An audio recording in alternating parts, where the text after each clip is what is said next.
Flores y otra a cargo de Graciela Schuster, que bueno, solo porque está acá la menciono, después vamos a hacer su presentación. Voy a presentarla a Verónica. Verónica es licenciada en Historia, magíster en Investigación en Ciencias Sociales y doctora en Historia y Teoría de las Artes por la Universidad de Buenos Aires. Es especialista en Arte e Historia Social y Cultural de Asia Oriental. Es docente en distintas instituciones, pero bueno, una de las que apuntamos es en la Facultad de Filosofía, Letras y Estudios Orientales de la Universidad de El Salvador, y es investigadora de CONICET, con sede en el Instituto de Investigaciones Gino Germani de las Facultades Sociales de la Universidad de Buenos Aires. Bueno, también sumamos a su presentación la calidez, el haber compartido con nosotros instancias de encuentro e investigación, siempre con diálogo abierto, interdisciplinar, cosas que también son de valía. La conferencia que propone Verónica y que vamos a escuchar se titula La gran imagen no tiene forma, figuración y abstracción en el arte del paisaje de Asia Oriental. Así que Verónica, te cedemos la palabra y el espacio. Bueno, muchas gracias, Euge. Es realmente para mí un enorme gusto estar aquí, haber escuchado también las presentaciones desde el comienzo, desde la mañana, y saber que este es el resultado de un esfuerzo de trabajo en conjunto que viene desarrollándose, como bien decía Silvia, desde hace muchos años ya, de manera continua, sostenida y con mucho entusiasmo por parte de quienes integran el comité organizador y en general el grupo de trabajo. Así que para mí es un enorme gusto estar compartiendo hoy estas jornadas.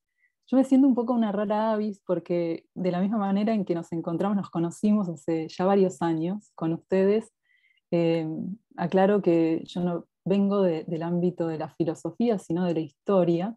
Entonces, probablemente la aproximación a la problemática de la imagen y a los estudios visuales, para mí, eh, ha tenido que ver también con indagaciones y problemáticas que tienen que ver con la historia, pero además con la historia que no tiene su centro en Occidente y particularmente en el Occidente europeo, incluso en cuestiones de historia americana o historia argentina, que es lo que suele muchas veces convocar a otros colegas historiadores en nuestra casa de estudios, pienso en la UBA, pero también en otras universidades de nuestro país, sino que me dedico a historia de Asia.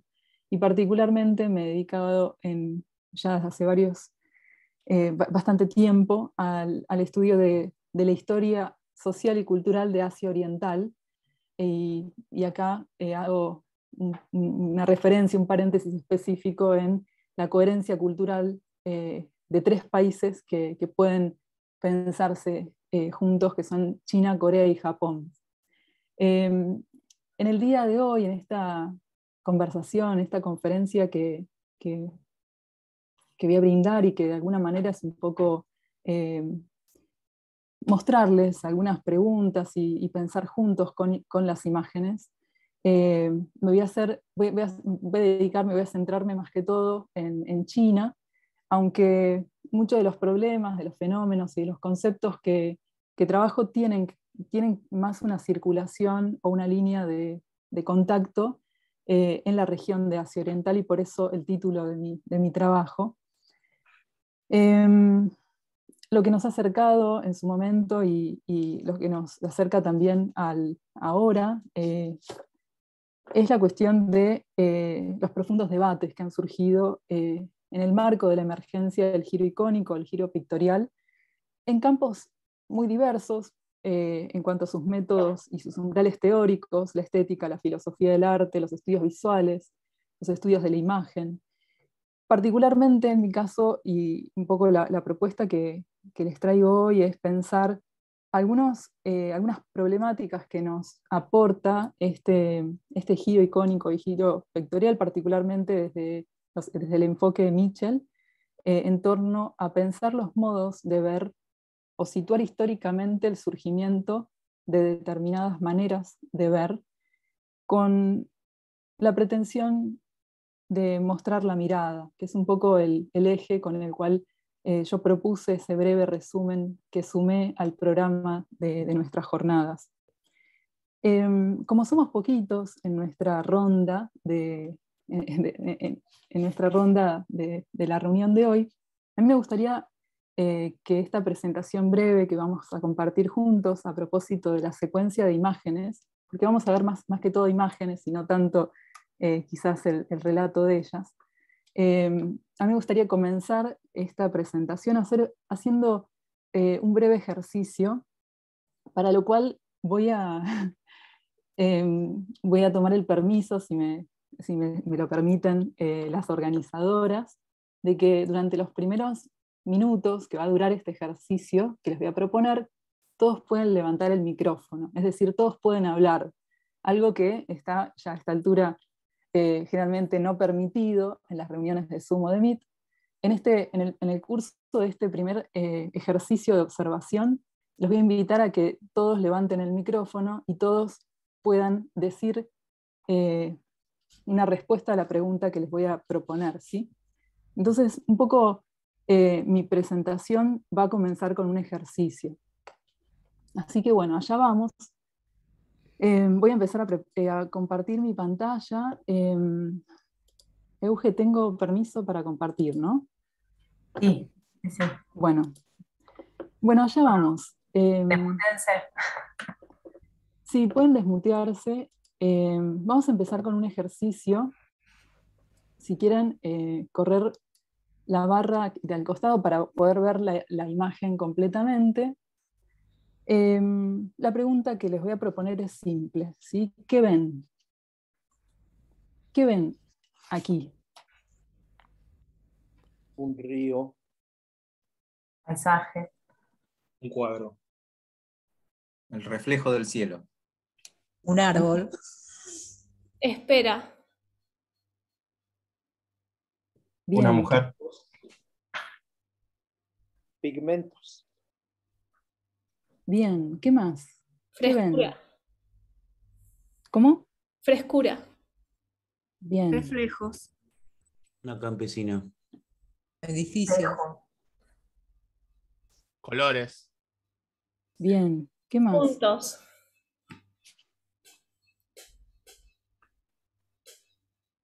¿Qué más? Flores. Bien. ¿Algo más? Ventanas. Bien. Techos. Vínculos. Aparece en el chat un compañero. Bien. ¿Algo más? Sí, yo te diría, Verónica, puedo decirte miradas, Mm, ¿no? mm. Mirada pequeña y mirada más panorámica, ¿no? El hombre que está parado ahí mira más panorámicamente y la mujer, o si es un hombre no veo bien, si es una mujer, mira hacia abajo. Entonces, como si uno decía mirada en detalle, mirada panorámica. Y en relación con eso, un panorama como totalidad, ¿no?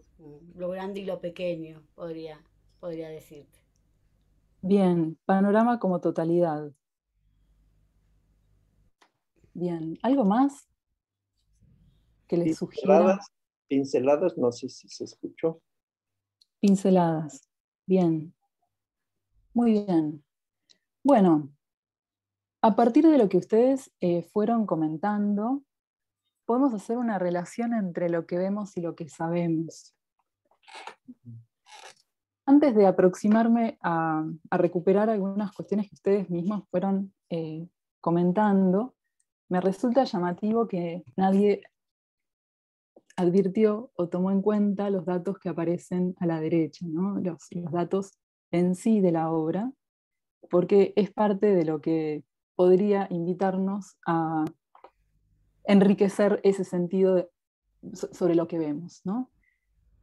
Pero vamos un poquito más allá y completando este breve ejercicio, todavía está permitido que todos podamos intervenir y los voy a invitar nuevamente a que respondan a la pregunta de qué ven pero esta vez llevándolos a otro contexto, a otro momento. Nos vamos de esta pintura de paisaje del gran paisajista francés Jean-Baptiste de Corot a otro momento en la historia del arte, pero también otra geografía. Ahora sí, les pregunto nuevamente, ¿qué ven? ¿Qué ven aquí? Tinta. Raíces. Caligrafía. Bruma. Un sello. Monocromático. Bien. Textura. Una catarata. Como raíces, ¿no? Miguel agrega en el chat, dice lo sublime. Ujú. Bien. Nubes. Nubes. Ah, y O emergente. caracteres chinos, ¿no? O japoneses, no sé el idioma, perdón. Ujú. Caracteres. Perdón, ¿no? Como en la otra yo la conocía, entonces no necesité mirar el título. Pero en esta, que no la conozco, miro el título, obviamente, ¿no? Y entonces, en principio diría que lo que señala es una primavera temprana. Después lo que podría ver de esa primavera temprana son restos, ¿no? Inicios, Excelente. trozos de primavera. Hay Yo una, veo un paisaje también, al igual que en el otro. Bien. hay una catarata, ¿no? Hay agua. Ujú. Bien. Bueno, a partir de lo que fuimos componiendo juntos, tratando de describir con pocas palabras, incluso la mayoría de ustedes, ante lo que ven, fueron formulando palabras más que frases, salvo Graciela, que recién elaboró una descripción a partir del título. Fíjense que hay una relación muy estrecha entre lo que vemos y lo que sabemos. Graciela recién decía, bueno, la anterior la conozco, entonces hay cierta familiaridad también a la hora de identificar o de reconocer los elementos que forman parte de la composición. Me pregunto, y los invito también a preguntarse, a encender estas preguntas, ¿de qué vemos cuando miramos? Si solamente vemos lo que sabemos, y si es posible ver más allá de nuestro saber. Si lo que vemos interroga nuestros saberes, y a partir de esto, si nuestros saberes configuran nuestras miradas. El ejemplo más claro posiblemente es que frente a una misma imagen o a una misma, a un mismo género de representación, por ejemplo en este caso la pintura de paisaje, porque las dos son pinturas de paisaje, no todos vemos lo mismo, pero también es posible que ante una experiencia visual nos encontremos viendo acaso más allá de lo que sabemos o de lo que esperábamos ver. Entonces, un poco a manera de propuesta, podemos pensar que una imagen puede cuestionar nuestros saberes y también desestabilizarnos.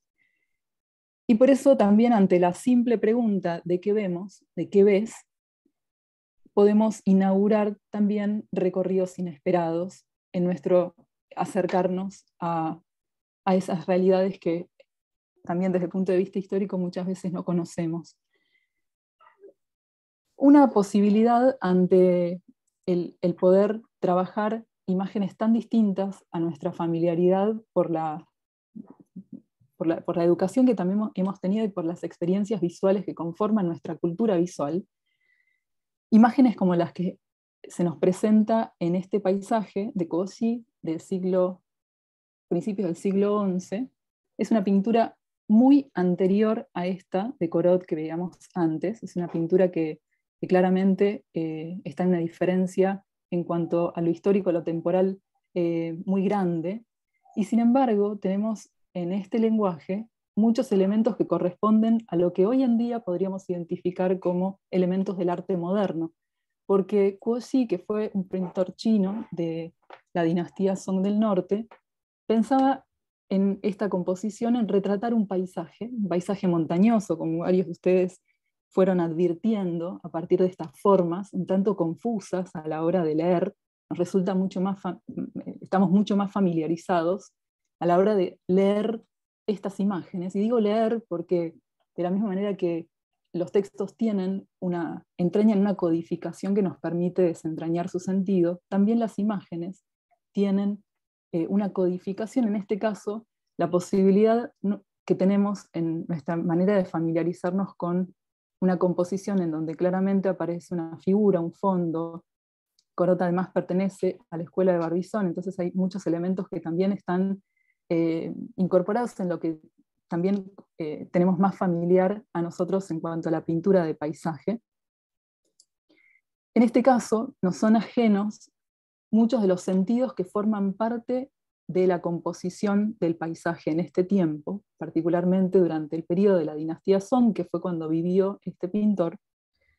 Pero también hay muchos otros elementos que forman parte de la concepción del espacio pictórico en el arte de Oriente, que, como decía hoy a la mañana el profesor Zamora Águila, corresponden a otras cosmovisiones del mundo que nos acercan a pensar el mundo y la presencia y la existencia de una manera muy distinta a la que tenemos quizás más enraizada nosotros por nuestra cultura más cercana a la cultura judeocristiana o la cultura occidental europea.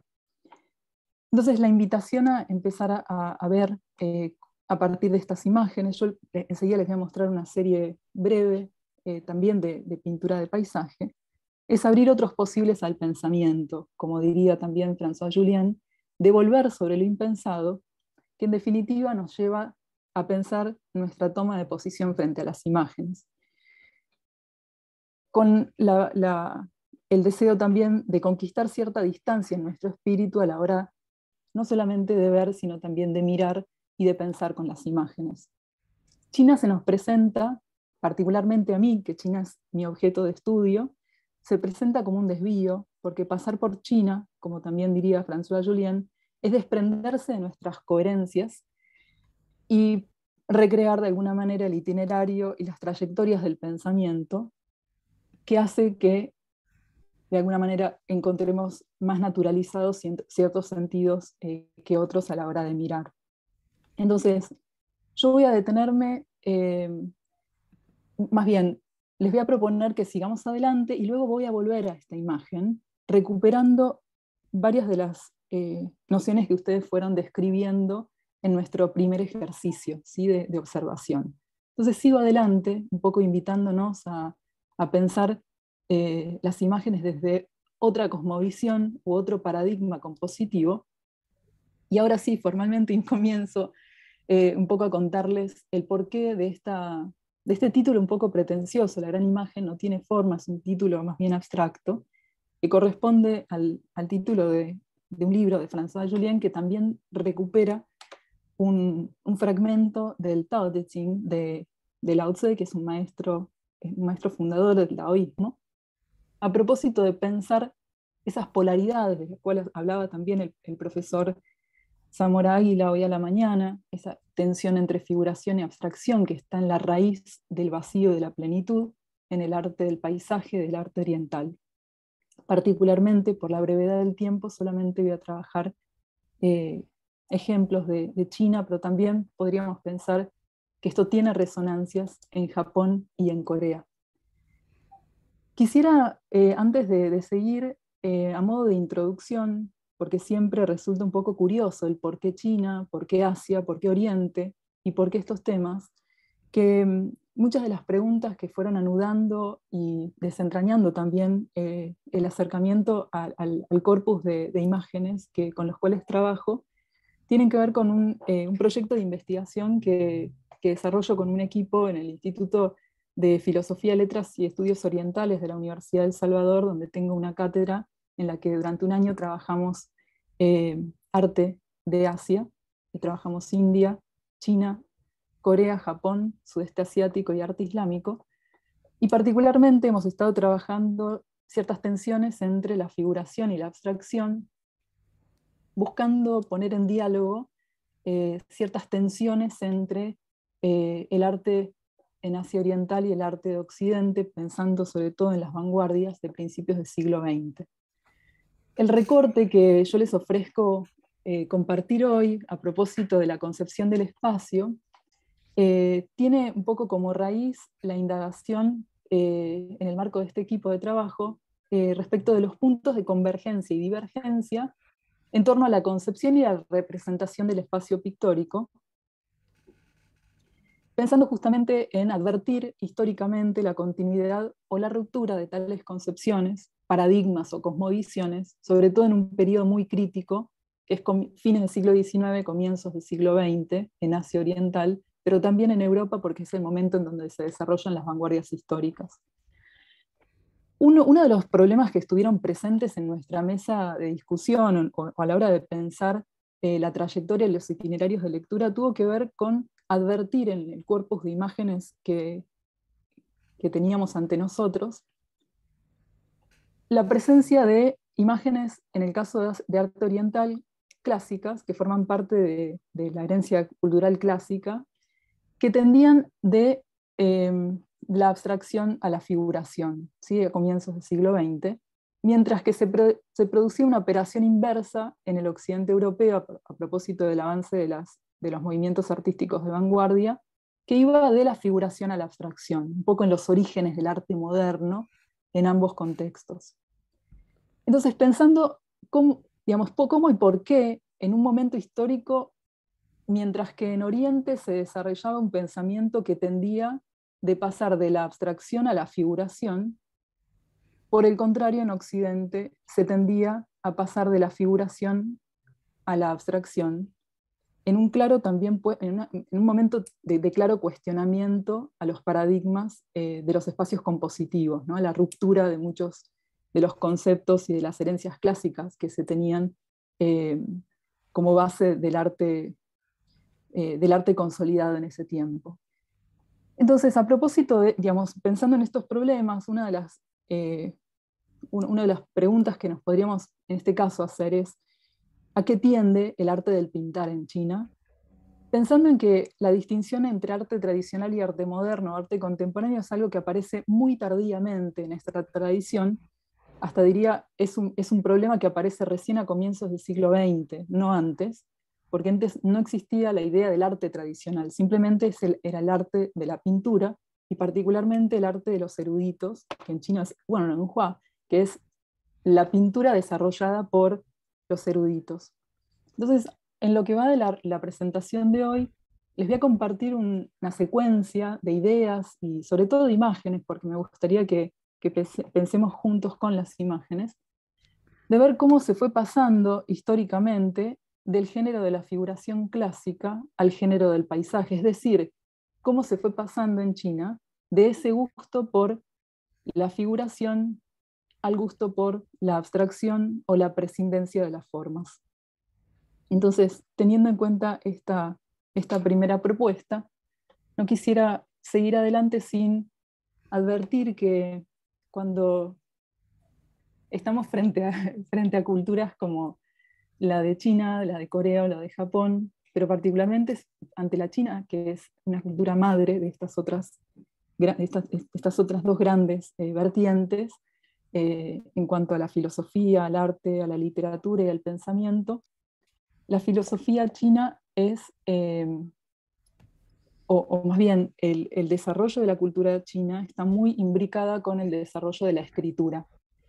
Y menciono esto porque la pintura en China es una prolongación de la escritura, y de hecho todo buen pintor previamente ha sido un muy buen calígrafo. Para poder pintar primero es preciso ser diestro y ser un gran conocedor de las artes de la escritura. Entonces, como algunos de ustedes advirtieron, las pinturas en China no solamente tienen imagen, es decir, no solamente tienen formas con elementos que nosotros podemos identificar como color, texturas, elementos visuales, que forman parte de un lenguaje visual, sino también incorporan otros elementos que otorgan otras capas de sentido a esa polisemia propia de la imagen. En este caso hay dos elementos que son clave, que son la caligrafía y la poesía. lo que estamos viendo ante nosotros es un poema, es una obra caligráfica que fue desarrollada tardíamente en realidad digamos, el autor de este poema caligráfico fue Wang Zhiqi, que es considerado el padre de la caligrafía en China, pero como no se conservan obras de su autoría, hubo muchísimos otros calígrafos y pintores que emularon su grafía, y desde el siglo IV, que fue el momento en el que vivió Wang Zhiqi, en adelante hubo una resonancia a la hora de pensar los comienzos de una escritura estilizada, que fueron también los comienzos de lo que sería luego el desarrollo de la pintura. Por eso quería señalar que, así como en una pintura no solamente vemos caligrafía, sino también poesía, porque la caligrafía no solamente es una escritura estilizada, sino también tiene un contenido poético. También encontramos sellos que son el registro no solamente de la autenticidad de la obra, sino también de la circulación de esa obra, lo cual también nos remite a pensar no solamente la realización de las obras, sino también su circulación de una manera completamente diferente a la que existió en el pasado en Occidente, porque las obras circulaban e incluso eran abiertas en el sentido de que quienes poseían una obra podían intervenirla con distintas grafías. Por eso podemos ver en una pintura china distintas grafías y también distintos sellos.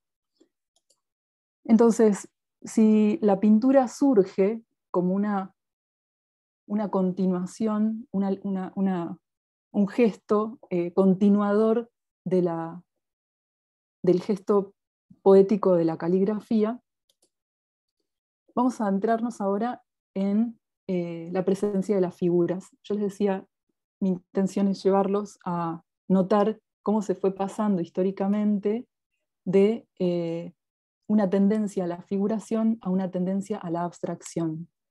Si bien la escritura china está basada en un proceso de abstracción de las formas al carácter a través de la conjugación de distintos elementos, de distintos trazos a la hora de componer un carácter que representa una idea, es recién a partir del siglo IV, con pintores como Kukai-Zhi, que comienza a emerger la presencia del ser humano, la figuración humana, como un motivo que empieza a dar lugar a un género que va a ser el género de la figuración humana.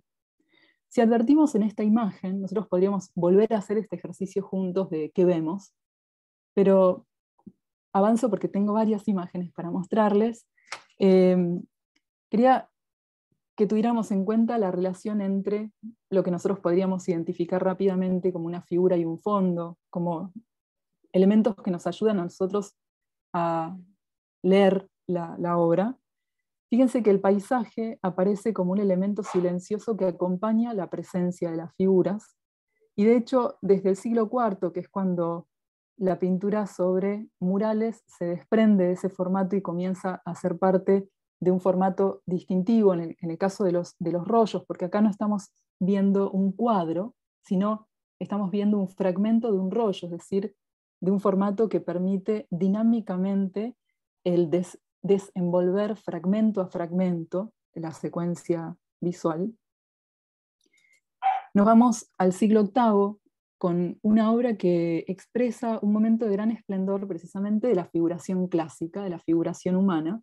Y en este caso fíjense que el paisaje ha desaparecido del fondo, y más bien en el fondo no tenemos ni horizonte ni elemento que nos distinga a nosotros una temporalidad o una espacialidad concreta, ¿no? Las figuras están suspendidas en el aire.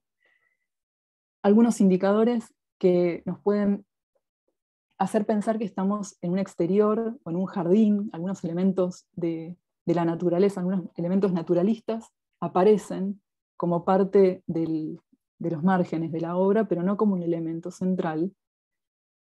Lo central en este caso son las figuras. Este es es un ejemplo del arte cortesano que se desarrolló con enorme esplendor durante la dinastía Tang, momento en donde China va a influenciar enormemente también a Japón.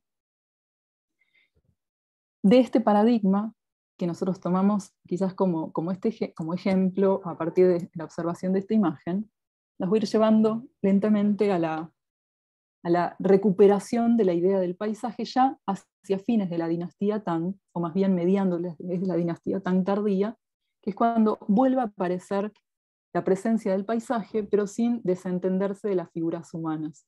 Fíjense que en este paisaje hay una idea de recorrido de las montañas, que está mediado por la situación del recorrido de ese paisaje por ni más ni menos que un emperador, el emperador reinante en ese tiempo, al cual homenajea y del cual es beneficiario de su mecenazgo el propio artista. Voy a seguir adelante. Esta es una obra muy interesante porque de alguna manera marca un momento de transición a lo que vendrá después.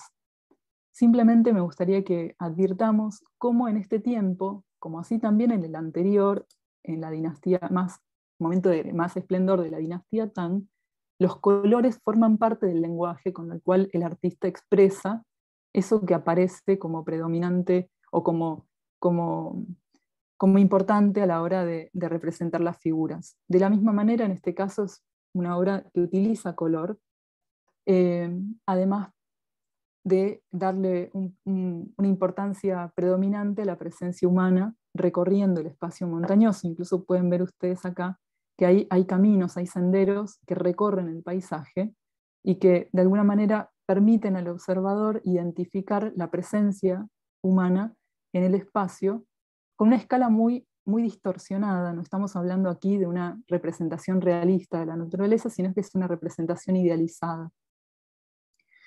Y ahora sí los llevo a otro momento, que es el momento que yo en el cual me quería centrar, que es el momento en donde hay una prescindencia incluso de la presencia humana, pero sobre todo hay una prescindencia del color, de las formas, y hay un centrarse en la evocación. Podemos pensar que del carácter narrativo que tenían las imágenes, ya desde la dinastía Han hasta la dinastía Tang, que fueron las imágenes que ustedes estuvieron viendo antes, a este otro momento, tenemos un paso que va de un carácter narrativo a un carácter más evocativo en las imágenes. Este es un momento en donde, podríamos decir, encontramos una maduración no solamente de las técnicas, porque bueno, de la técnica en el género del paisaje, sino también de la concepción del espacio pictórico muy lejano al que teníamos en los ejemplos anteriores. Para poder explicar un poco el por qué es tan importante el paso a esta otra manera de pensar las imágenes y de ver los paisajes, quisiera volver a la pregunta que formulé en voz alta hace un rato, que es ¿a qué tiende el arte del pintar en China?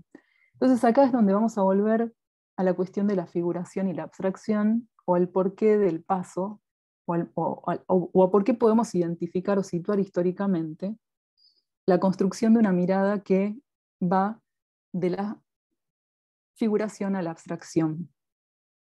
Además de un paso de la narración a la evocación, me gustaría que nos centremos por un momento en lo que sucede durante la dinastía Song del Norte, o la dinastía Song, que es el momento en donde empieza a hacerse predominante esa operación que les comentaba antes, que va a llevar a los pintores a centrarse en el vacío o la no figuración.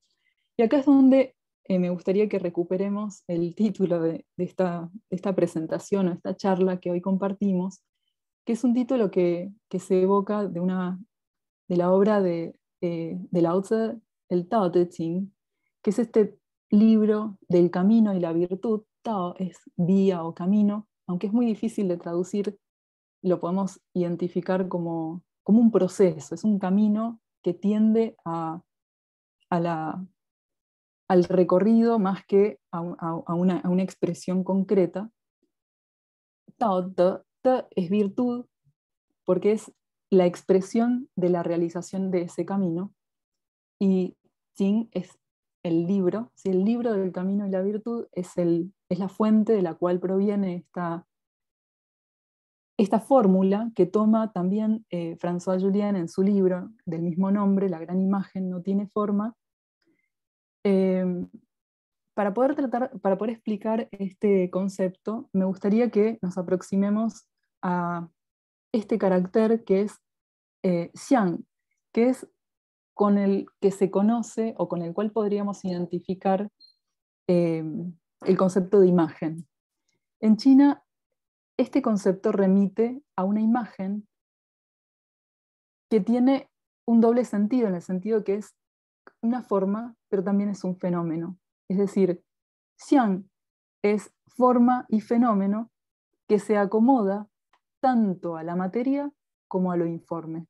Es decir, que en la base de este concepto con el cual se concibe la imagen que luego se representa, en este caso en el género del paisaje, concibe una indisolución de la imagen y del fenómeno. Por lo tanto, también se concibe una inseparación a partir de este concepto de la presencia y de la ausencia, es decir, una coexistencia de la polaridad entre las energías del yin y del yang, del vacío y la plenitud, esas polaridades de las cuales también hablaba el profesor Zamora Águila hoy a la mañana. Pero para poder ejemplificar esto, me gustaría volver a la cuestión de la figuración y la abstracción y advertir el por qué en el arte de China, y particularmente en este contexto histórico, se pasa al interés por el fondo a través de la forma, es decir, se pasa a dar validez a la no representación en la pintura de paisaje. Es decir, el no objeto pone en tela de juicio el estatus de la representación, pero a la vez invita a pensar, también podríamos decir a evocar, siguiendo la filosofía taoísta, lo indiferenciante en el seno de lo diferenciado. Y aquí es donde la propuesta de la filosofía taoísta, y particularmente en su expresión en la práctica pictórica de este tiempo, durante la dinastía Song del Norte, particularmente entre el siglo X y el siglo XIII, coexisten en validez el vacío y la plenitud, buscando los pintores tomar la forma y devolverla al fondo de lo indiferenciado.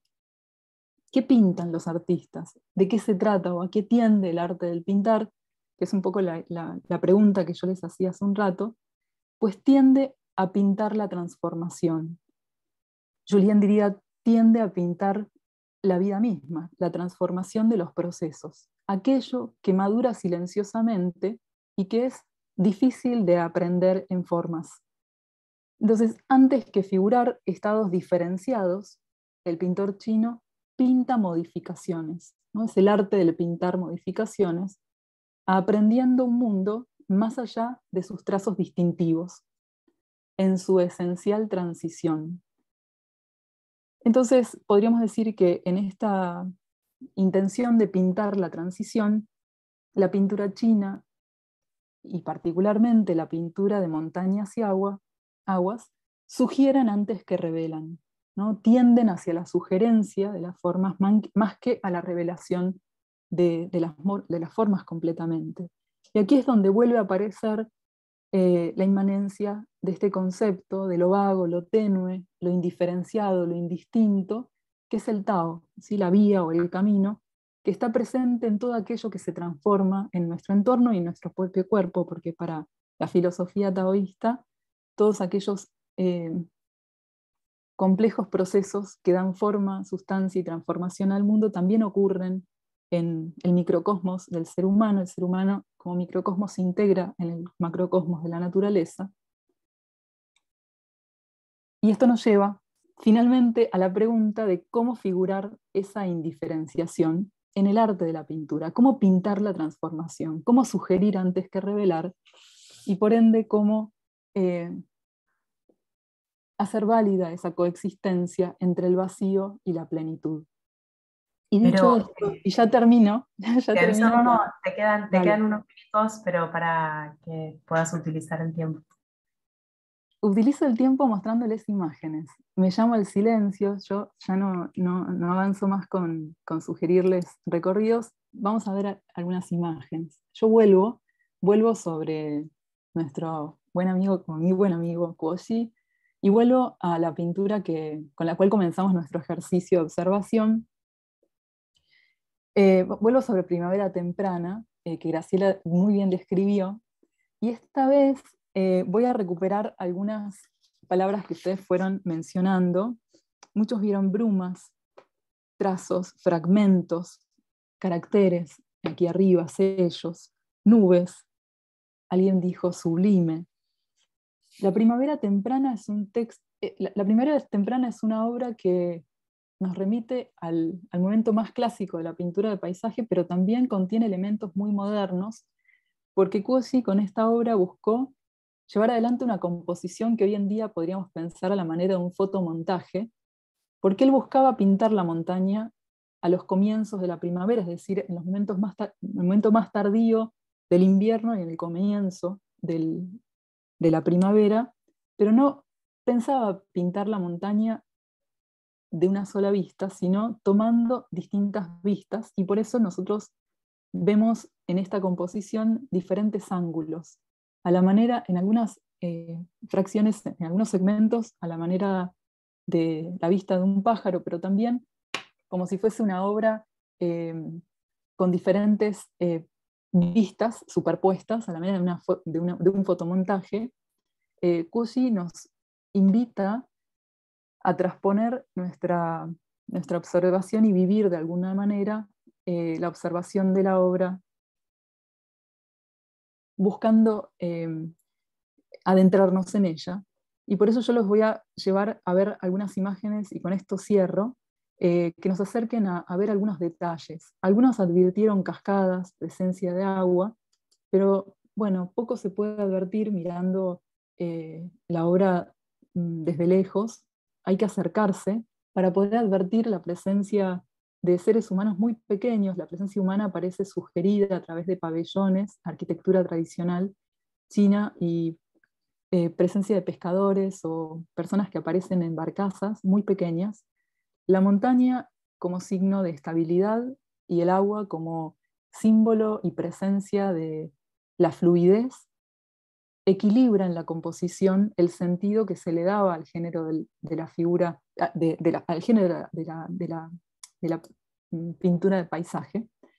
Yo estoy tomando fragmentos de la misma obra para que podamos advertir los detalles, cómo se equilibra el movimiento de las aguas con la estabilidad de la montaña. Sigo un poquito más adelante para que veamos otros detalles que no se alcanzan a observar. Les muestro dos artistas más y les prometo que con esto cierro, así damos un momento de intercambio. Este es otro gran maestro de la dinastía Song del Norte, se llama Li Chan, y en este caso él pinta en otro formato, es un formato de rollo, pero es un rollo vertical, y acá el recorrido es diferente porque nosotros podemos ver la obra completamente y no en una secuencia horizontal, pero la lógica es la misma, es un poco la idea de la integración del ser humano en la naturaleza aparece idealizado en esta representación, en donde convive la plenitud y el vacío a través de la presencia de la niebla, que es lo que nosotros vemos acá entre esta distancia de nivel y la distancia profunda que aparece entre las montañas. Sigo adelante, algunos ejemplos para que advirtamos las pinceladas detallistas de estos pintores. Un poco en tono similar, Fan Quan también lleva adelante esta sugerencia de la representación de lo indiferenciado en la representación del paisaje.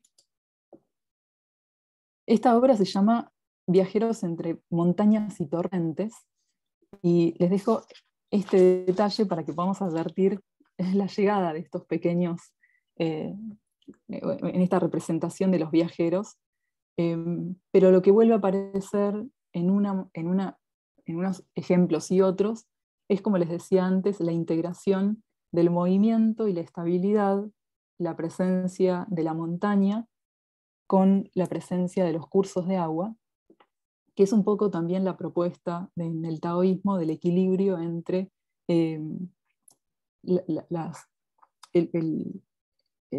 mundo de lo visible o de lo sensible y el mundo de lo invisible. Y bueno, de alguna manera en estas composiciones aparece este ideal, y termino mi presentación con este otro gran maestro, en este caso de la dinastía Song del Sur, que es Ma Yuan. Ma Yuan tiene como característica en sus composiciones el esquinar, el lenguaje compositivo y el desarrollar una composición solamente en el borde derecho de la composición. Por eso llamaban el maestro de la esquina, porque él buscaba dejar libre buena parte del espacio compositivo, lo cual de alguna manera también advierte para nosotros una maduración de este pensamiento que da lugar al vacío como elemento compositivo en la representación. Del mismo artista, esta otra obra, que se llama Contemplando las flores del ciruelo a la luz de la luna, nos lleva a pensar precisamente este ideal de pintar las transformaciones y de cómo la imagen nos remite a una mirada que no atiende necesariamente a la narración de un suceso o al fijar un sentido, sino al evocar un proceso, más bien un proceso, que en este caso es un proceso que atañe a la transformación de la naturaleza, y por eso el énfasis está puesto en contemplar el proceso de la floración del ciruelo, más que en la figura o las formas que componen esta figura humana y esta figura de paisaje. Bueno, dejo acá mi presentación, me vuelvo con ustedes. Discúlpenme que me he demorado un poquito más. Me abro a los comentarios.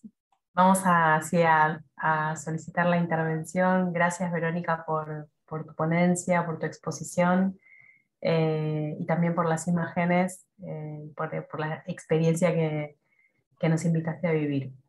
Un primer comentario de Miguel, cuando pasabas las imágenes, colocó en el chat haikus ilustrados, parecen.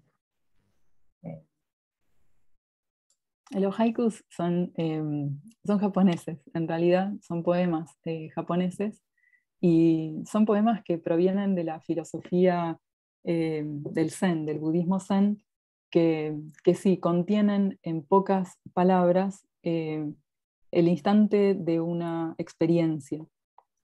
Sí, la pintura, lo interesante de la pintura china es que en ella coexiste texto e imagen. Por eso muchas veces se dice que las pinturas chinas, más bien las pinturas de Asia Oriental, porque pienso también en Japón y en Corea, son paisajes visuales, o son poemas visuales, porque como ustedes veían en las imágenes, hay escritura, hay poesía, hay caligrafía, hay un profundo trasfondo poético, pero también hay formas, y esas formas remiten en muchos casos a la no forma. Por eso es interesante esta complejidad de las polaridades. Yo insisto, a mí me pareció muy interesante lo que presentó hoy el profesor Zamora Águila respecto de pensar la complejidad, la hermenéutica y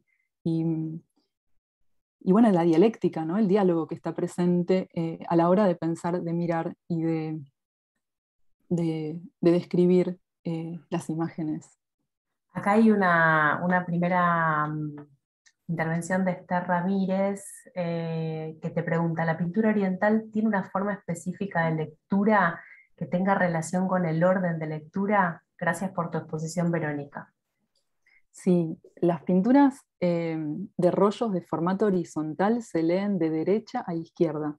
Las pinturas, los rollos verticales, como los que vimos nosotros recién de Li Cheng, por ejemplo, se leen de arriba hacia abajo. Pero lo interesante del rollo, a diferencia del cuadro, es que nos proponen una lectura dinámica, un poco a la manera de una secuencia de cine en donde vemos fragmentos desenrollando la obra, ¿no? Entonces no vemos completamente la aparición de esa imagen completa, no, sino más bien el espectador va en un ejercicio además de intimidad, porque el rollo es un rollo de mano, es decir, que se conserva en la mano y tiene la distancia entre mano y mano, unos 60 centímetros, 90, aunque hay obras mucho más extensas, pero la intención es el descorrimiento, el ir develando la secuencia que contiene ese formato, esa secuencia de imágenes, de la misma manera que uno va viendo una secuencia en el cine. Es más una experiencia visual más cercana al cine que a un cuadro, ¿no? Donde tenemos todo expuesto.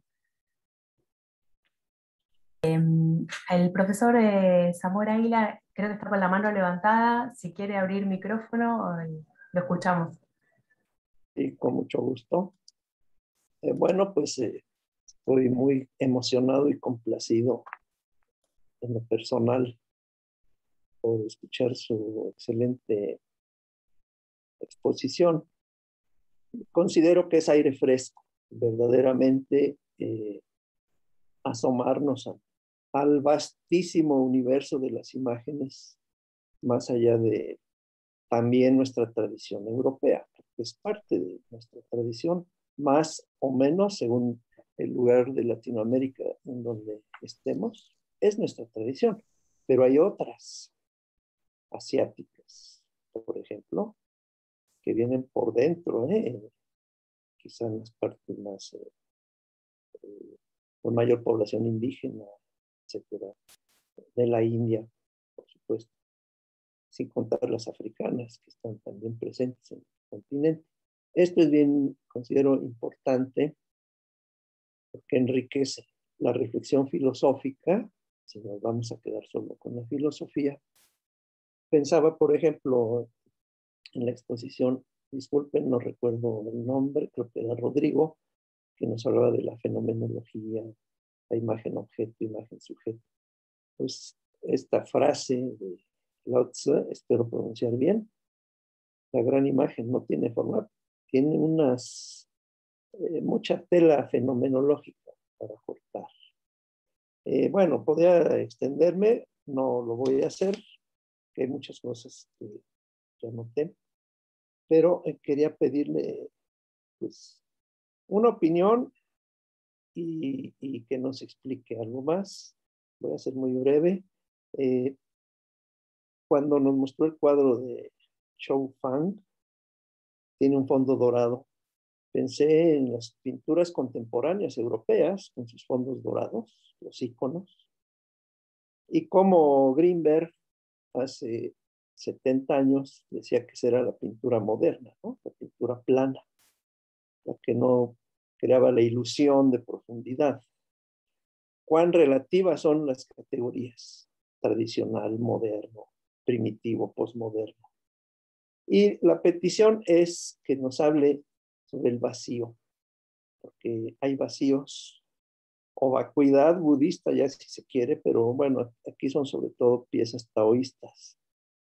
Si nos habla, por favor, de la presencia del vacío en los cuadros. Muchas gracias.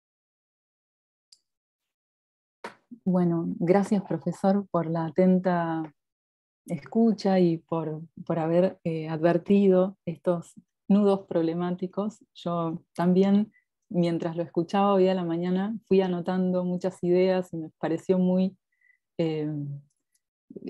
su conferencia me pareció también muy fresca en cuanto a revitalizar muchos conceptos que creo que venimos en el grupo trabajando y pensando juntos, así que en principio le agradezco la atenta escucha. Es un desafío hablar en pocos minutos del vacío, porque el vacío, igual que el Tao, no tiene una definición que nos sostenga en un límite, ¿no? En cuanto a una diferenciación justamente. Como usted bien advirtió, estas imágenes corresponden a un momento histórico en donde China hubo un mayor predominio del taoísmo, de la filosofía y de la religión taoísta en el seno de quienes fueron mecenas de estos pintores. Pienso en la dinastía Song del Norte, sobre todo, y en el mecenazgo que llevó adelante el emperador Huizong en la Academia Imperial de Pintura.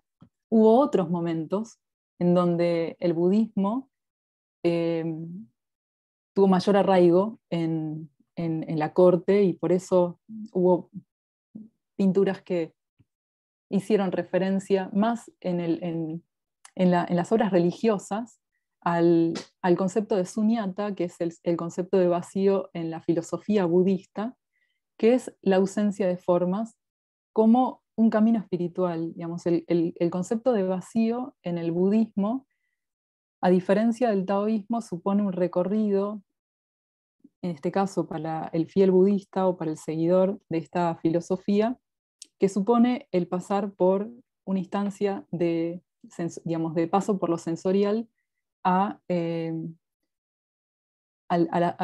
desproverse de la, digamos, desproverse de la necesidad de las formas, ¿no? Por eso en el budismo el paso del apego a los elementos más densos, a los elementos más sensoriales, hacia la indiferenciación o a la prescindencia de las formas, implica la realización de un camino espiritual, y por eso el vacío en la filosofía budista es una realización interior.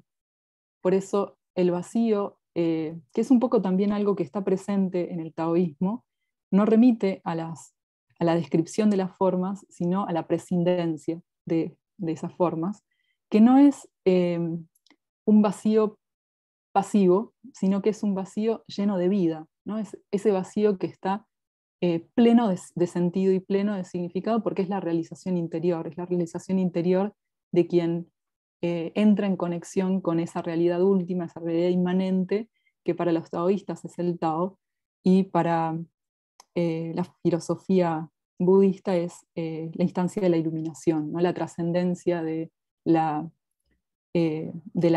diferenciación y un poco la integración del microcosmos humano al macrocosmos de la naturaleza. Da mucho para hablar, no me quiero extender mucho más, pues estamos poquito tiempo, pero me gustaría mucho continuar la conversación, si le parece a usted, y mantener el contacto, porque bueno, a mí también me han quedado resonando muchas de sus ideas en las conferencias de la mañana, así que creo que una de las cosas lindas que tienen este tipo de ocasiones es poder acercarnos, poder escucharnos, y bueno, las preguntas que se encienden, que queden resonando, y que podamos tener la oportunidad más adelante de volver sobre estas preguntas y de volver a iluminarnos, ¿no? Sí, Verónica, no te queremos retener más. Verónica tiene una obligación a las 18, tiene que tomar examen, y han quedado algunas preguntas en el chat que seguramente después te las acercaremos. Y bueno, agradecerte muchísimo por la exposición y agradecer a todos los que han participado. Ahora vamos a hacer un receso de 1 hora porque venimos de una seguidilla bastante exigente y queremos también reponer energías, y nos vamos a encontrar a las 19 para cerrar con la profesora Graciela Schuster, que está acá con nosotros. Así que los esperamos, hacemos lo que el modus operandi que venimos practicando, salimos del enlace y después volvemos a entrar. Bueno, muchísimas gracias, y gracias, Verónica.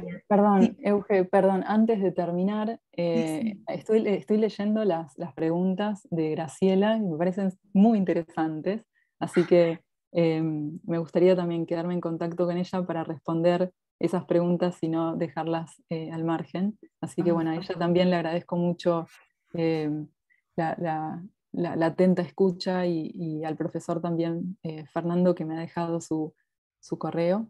Así que yo también voy a copiar las preguntas, y espero que nos podamos mantener en contacto. Muchas gracias a todos. Muchas gracias, Vero. Gracias. Nosotros igual te las vamos a reenviar. Bien. Bueno, damos el pase a este momento de pausa para después volver a encontrarnos. Muchas gracias. Muchas Gracias. gracias a ustedes. Nos Hasta vemos. luego.